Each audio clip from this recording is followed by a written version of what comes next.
Y bwriad heddi yw i fynd â grŵp o ddisgyblion o ysgolion lleol allan i fai Abertawe i samplu am ystod o anifeiliaid o gynefin benthyc. Felly o anifeiliaid sy'n byw ar waelod y môr.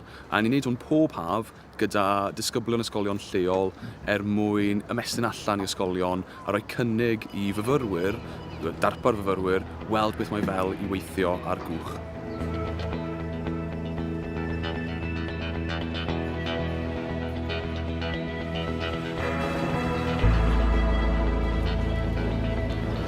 Mae gwaith maes ar gefn cwch yn rhan bwysig iawn o unrhyw radd bioleg y môr, a Mhrifysgol Abertawe ni'n ffodus iawn i gael y llong hyn yn Octiluca sy'n caniatáu i fynd am myfyrwyr mas yn weddol aml.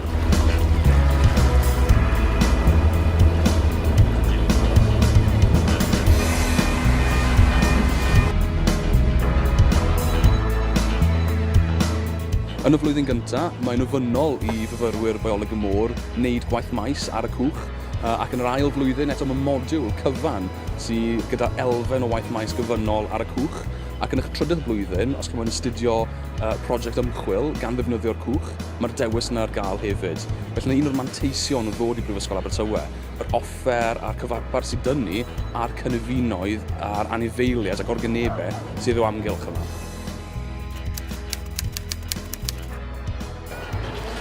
Cyn caniatáu myfyrwyr i fynd mas ar y cwch, mae rhaid nhw fynd ar cwrs hyfforddi diogelwch. A yn y cwrs hyfforddi hyn, ni'n dysgu chi siwt i fynd mewn i fad achub, siwt i nofio mewn dillad a siwt i ryddhau goliadau ffler. Felly mae'n lot fwy o hwyl na beth dylai fe fod, ond unwaith chi wedi wneud yr hyfforddiant diogelwch hyn, chi wedi dod mas ar y cwch. Ac ar ddiwedd y flwyddyn gyntaf, mae myfyrwyr bioleg y môr yn mynd mas i gynnal gwaith maes sydd ddim yn cael ei asesu. Felly mynd mas i fai Abertawe, rhoi offer yn y bai, defnyddio rhwydi a gwahanol fathau o offer i samplu am yr organebau yn y bai. O ran ymchwil ar adran, mae'r gallu i ddefnyddio'r llong hyn yn fantais enfawr. Abertawe sy'n arwain y gad yn y meysydd ymchwil hyn.